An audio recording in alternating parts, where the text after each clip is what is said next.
இதான் அந்தமான் போர்ட் பிளேயரில் இருக்கிற Rajiv Gandhi water sports. இங்கேருந்து இந்த சின்ன சின்ன படகு மூலயமா ஆப்போசிட்டில் இருக்க ரோஸ் ஐலாண்டு, ஸோ தெரியுது பார்த்தீங்களா, இதுதான் ரோஸ் ஐலாண்டு.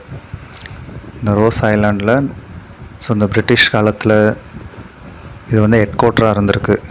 இது ஒரு மெயின் டூரிஸ்ட் ஸ்பாட். அந்தமான் சுற்றி பார்க்க வர எல்லாரையும் இந்த ரோஸ் ஐலாண்ட் கண்டிப்பாக நாங்கள் கூட்டிகிட்டு போவோம்.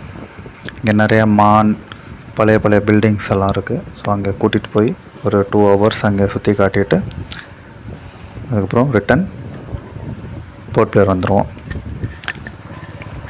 நீங்கள் யாராவது அந்தமானுக்கு வர விரும்புனீங்கன்னா கமெண்ட் பண்ணுங்கள், நான் உங்களுக்கு டீட்டெயில் அனுப்புகிறேன்.